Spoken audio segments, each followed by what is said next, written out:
पहाड़ों की धरती से उठी ज्ञान की रोशनी। उत्तराखंड ने खुद को पूर्ण साक्षर राज्य घोषित करके भारत में शिक्षा मानचित्र पर दर्ज की ऐतिहासिक उपलब्धि। अगर हम लोग खबरों की बात करें तो ये खबर उत्तराखंड से जुड़ा हुआ है। उत्तराखंड ने खुद को पूर्णतः साक्षर राज्य घोषित किया है और ऐसा करने वाला वह देश का छठा राज्य बन गया है। ये पूरा मामला राष्ट्रीय शिक्षा नीति और उल्लास से जुड़ा हुआ है। उत्तराखंड ने स्वयं को पूर्ण साक्षर राज्य घोषित किया, इसके साथ ही वह भारत का छठा पूर्ण साक्षर राज्य बन गया है।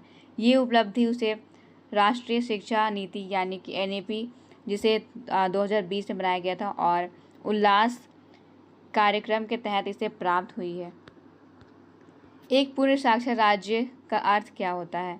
किस राज्य को एक पूर्ण साक्षर राज्य घोषित किया जाता है? उल्लास कार्यक्रम के अनुसार किसी राज्य को पूर्ण साक्षर राज्य तब माना जाता है जब उनमें कुछ विशेषताएं हो, जैसे कि 15 वर्ष से अधिक आयु के जितने भी लगभग व्यक्ति हैं उन सभी में निरक्षर व्यक्तियों को साक्षर बनाया जाए।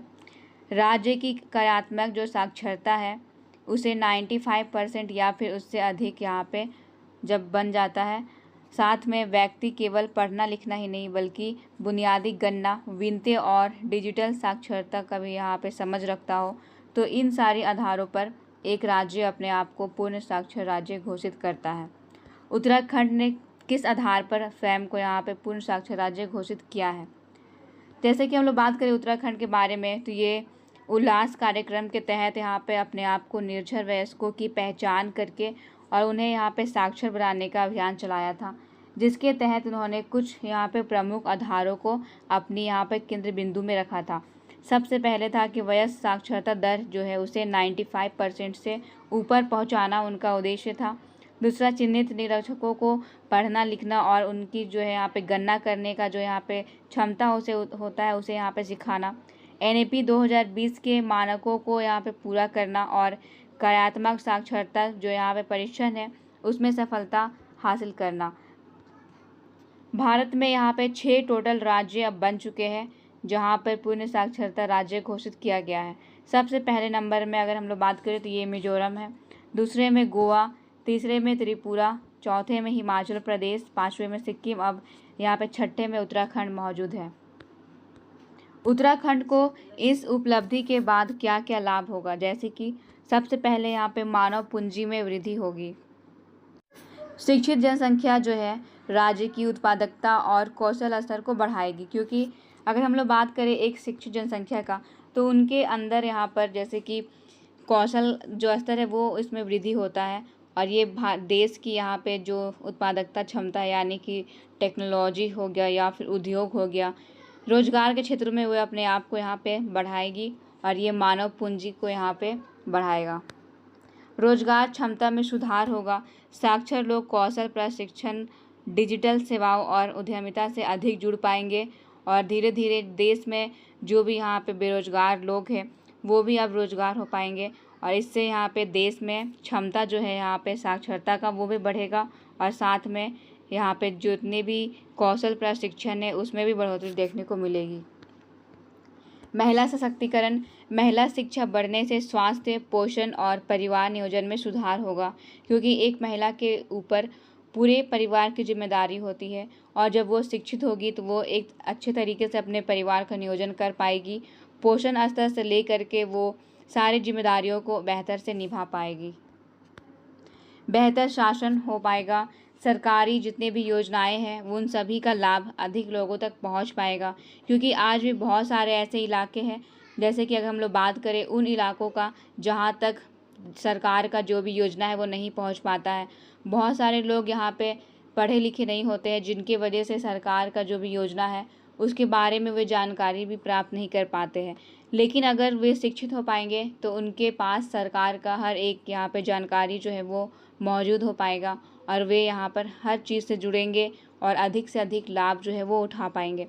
डिजिटल इंडिया को यहाँ पे गति मिलेगी, ई-गवर्नेंस और डिजिटल भुगतान को यहाँ पे बढ़ावा मिलेगा और ये इन सारे चीज़ों का यहाँ पे समन्वय हमारे देश को वैश्विक स्तर पर भी यहाँ पे एक अलग पहचान बनाने में सहायता करेगा।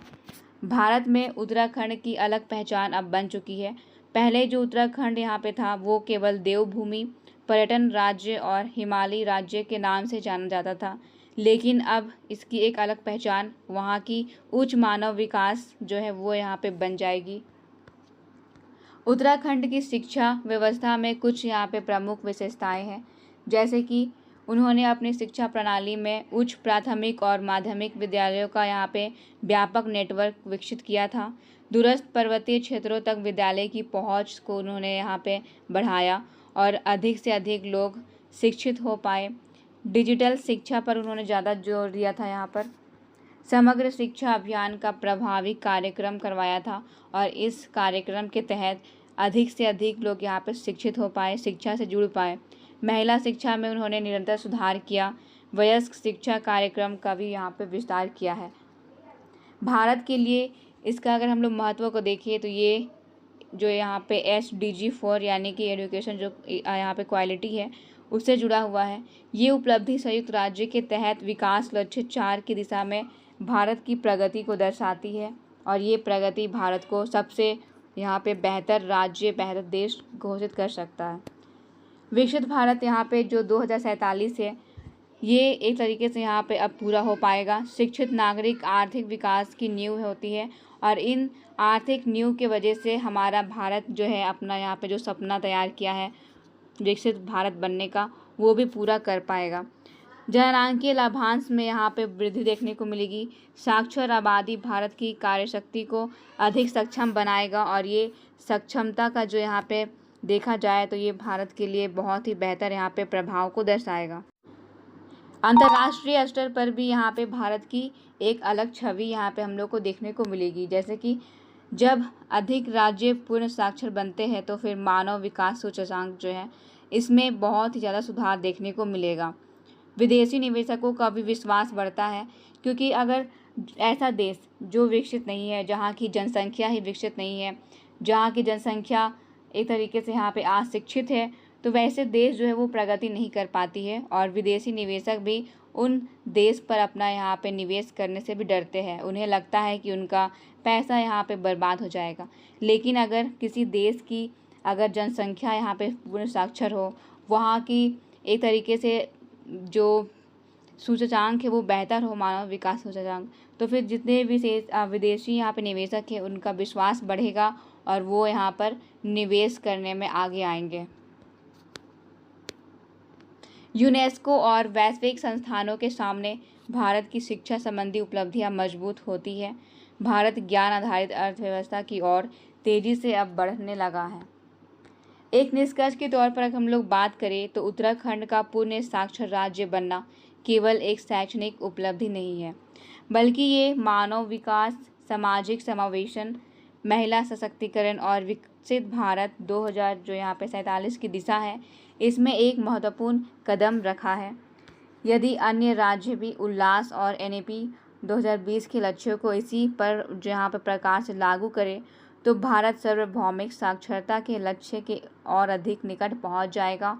और भारत केवल अभी आंकड़ों में देखा जाए तो ये 6 है जो अपने आप को पूर्ण साक्षर राज्य घोषित किए हैं, लेकिन अगर सारे देश इन उल्लास और NEP का लक्ष्य को पूरा करें तो भारत के पूरे राज्यों में यहाँ पे साक्षरता दर जो है वो बढ़ेगा और भारत एक वैश्विक स्तर पर पूर्ण साक्षर देश के रूप में यहाँ पे शामिल हो सकता है। तो ये भारत के लिए बहुत ही बड़ी उपलब्धि है। धीरे धीरे ये उपलब्धियाँ और भी ज़्यादा यहाँ पे प्रगति होगी और भारत का सार्वभौमिक साक्षरता का यहाँ जो लक्ष्य है 2047 तक का जो विकसित भारत का लक्ष्य है, इन सारे लक्ष्यों को एक बेहतर आयाम मिल पाएगा।